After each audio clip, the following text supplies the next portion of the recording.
नमस्कार, DD news के इस विशेष समाचार प्रसारण में आप सभी का स्वागत है। मैं हूं आंचल गुलाटी गुंबर, मेरे साथ है मेरी सहयोगी दीपाली। तो आइए सबसे पहले रुक कर लेते हैं सुर्खियों का। प्रधानमंत्री नरेंद्र मोदी करीब 1.25 लाख करोड़ रुपए के 3 सेमीकंडक्टर प्रोजेक्ट्स का करेंगे शिलान्यास। वीडियो कॉन्फ्रेंसिंग के जरिए इंडिया टेक चिप्स फॉर विकसित भारत में होंगे शामिल, युवाओं को भी करेंगे संबोधित।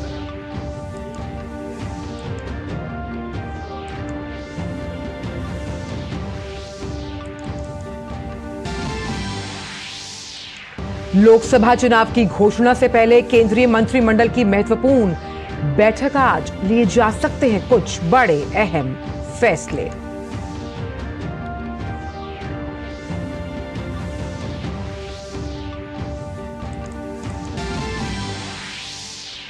प्रधानमंत्री आज 500 से अधिक जिलों के वंचित वर्ग से करेंगे संवाद। सामाजिक उत्थान और रोजगार पर आधारित जन कल्याण प्रधानमंत्री सूरज पोर्टल का करेंगे शुभारंभ।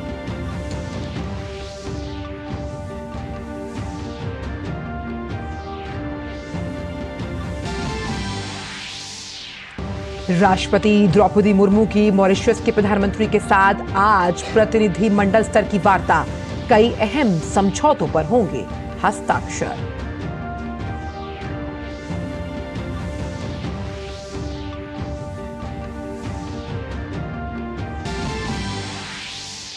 नेपाल की सियासत में आज अहम दिन। प्रधानमंत्री पुष्प कमल दहल हासिल करेंगे विश्वास मत।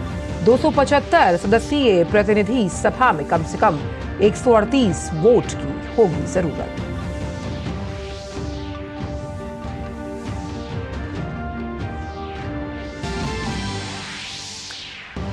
और यूएफए चैंपियंस लीग फुटबॉल प्रतियोगिता में आर्सेनल और बार्सिलोना ने दिखाया दम, क्वार्टर फाइनल में बनाई जगह। आर्सेनल ने 2010 के बाद अंतिम 8 में किया प्रवेश।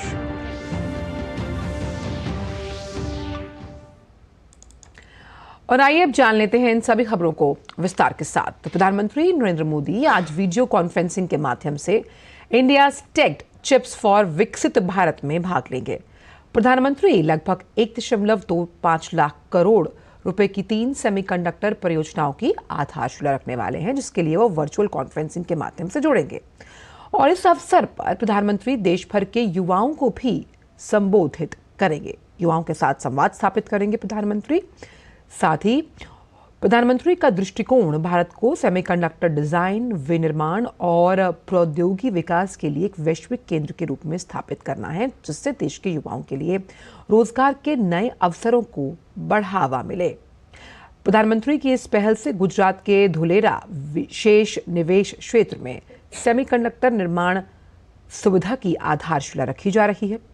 इसके अलावा असम के मोरीगांव और गुजरात के साणंद में आउटसोर्स सेमीकंडक्टर असेंबली और टेस्ट सुविधा की शुरुआत की जाएगी। धुलेरा, साथ ही साथ मोरेगांव और साणंद में ये सभी काम किए जाएंगे। और भारत में सेमीकंडक्टर फैब्स की स्थापना के लिए संशोधित योजना के तहत धुलेरा विशेष निवेश क्षेत्र में सेमीकंडक्टर निर्माण सुविधा की स्थापना टाटा इलेक्ट्रॉनिक्स प्राइवेट लिमिटेड करेगी। और 91,000 करोड़ रुपए की लागत से बनने वाला ये देश का पहला वाणिज्यिक सेमीकंडक्टर फैब होगा। इन सुविधाओं के जरिए देश का सेमीकंडक्टर इकोसिस्टम मजबूत होगा। हजारों युवाओं को रोजगार के साथ साथ इलेक्ट्रॉनिक्स, दूरसंचार आदि जैसे संबंधित क्षेत्रों में रोजगार सृजन को लेकर भी नए विकल्प उत्पन्न होंगे। प्रधानमंत्री नरेंद्र मोदी आज वीडियो कॉन्फ्रेंसिंग के माध्यम से एक अन्य कार्यक्रम में वंचित वर्गों के ऋण सहायता के लिए राष्ट्रव्यापी जनसंपर्क को चिन्हित करने वाले एक कार्यक्रम में भाग लेंगे। प्रधानमंत्री इस दौरान प्रधानमंत्री सामाजिक उत्थान और रोजगार आधारित जन कल्याण राष्ट्रीय पोर्टल का शुभारंभ करेंगे।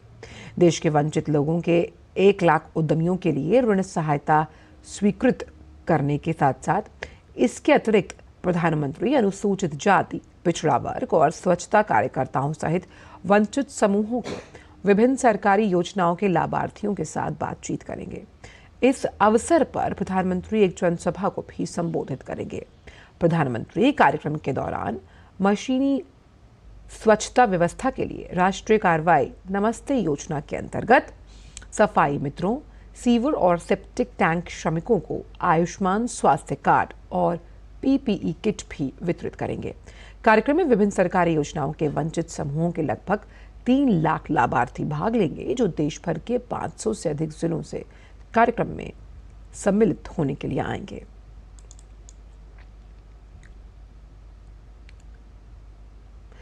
प्रधानमंत्री नरेंद्र मोदी सरकार की कैबिनेट की आज बैठक होने जा रही है। प्रधानमंत्री की अध्यक्षता में उनके निवास लोक कल्याण मार्ग पर यह बैठक दोपहर 12 बजे होगी।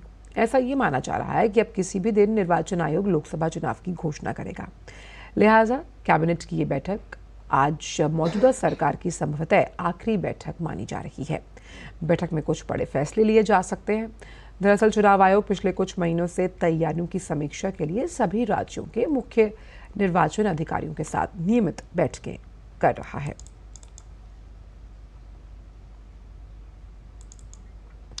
राष्ट्रपति द्रौपदी मुर्मू मॉरिशस के दौरे पर हैं और राष्ट्रपति मुर्मू मॉरिशस के प्रधानमंत्री प्रविंद जगन्नाथ के बीच आज प्रतिनिधि मंडल स्तर की वार्ता होनी है। दोनों देशों के बीच एमओयू का आदान प्रदान और कई परियोजनाओं का उद्घाटन भी होगा। राष्ट्रपति आज अप्रवासी घाट और इंटर कॉन्टिनेंटल स्लेवरी संग्रहालय का भी दौरा करेंगी। राष्ट्रपति द्रौपदी मुर्मू मंगल महादेव मंदिर का भी दर्शन करेंगी। कल राष्ट्रपति द्रौपदी मुर्मू मॉरिशस के राष्ट्रीय दिवस समारोह में मुख्य अतिथि के रूप में शामिल हुई। मॉरिशस के प्रधानमंत्री प्रविंद जगन्नाथ समेत अधिकारियों ने राष्ट्रपति मुर्मू का भव्य स्वागत किया।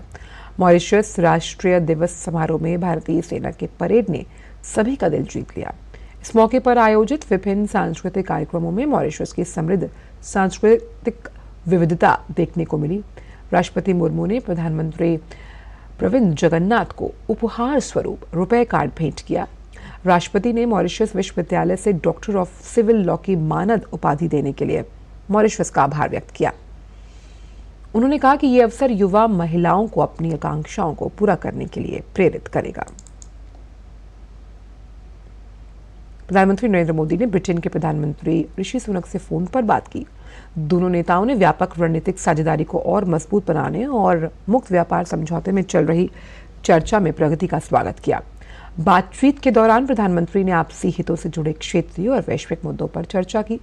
रोडमैप 2030 के तहत व्यापार, निवेश, रक्षा, सुरक्षा, नवीन प्रौद्योगिकियां समेत विभिन्न क्षेत्रों में प्रगति पर दोनों नेताओं ने संतोष व्यक्त किया।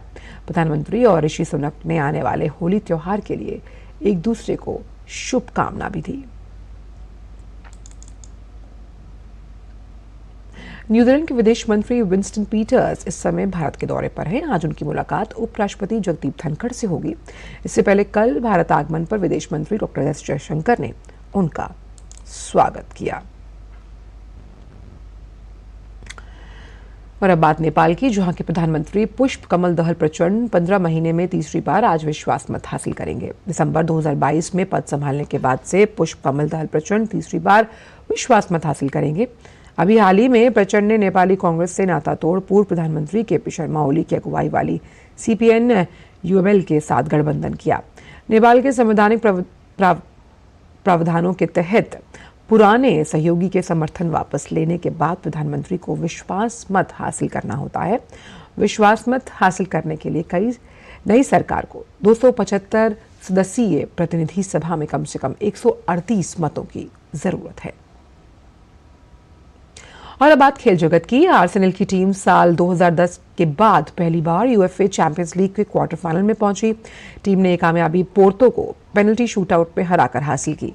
पहले लेग में आर्सेनल की टीम को 1-0 से हार मिली थी, जबकि दूसरे लेग में टीम ने 1-0 से जीत हासिल की। ऐसे में एग्रीगेट के आधार पर पोर्तो और आर्सेनल की टीम 1-1 की बराबरी पर रही, जिसके चलते विजेता का फैसला पेनल्टी के जरिए हुआ, जहां आर्सेनल ने पोर्तो की टीम को 4-2 से हरा दिया।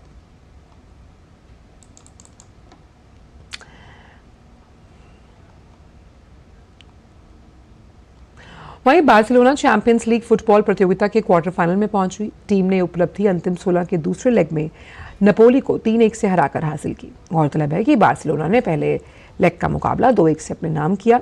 बार्सिलोना की ओर से लोपेज ने 15वें मिनट में, जबकि कैंसिलो ने 17वें में और लेवेंडास्की ने 83वें मिनट में गोल दागा। पिछले 4 साल में ये पहली बार है जब बार्सिलोना की टीम ने क्वार्टर फाइनल में जगह बनाई है। और फिलहाल इस विशेष समाचार प्रसारण में इतना ही। मुझे और दीपाली को दीजिए इजाजत। नमस्कार।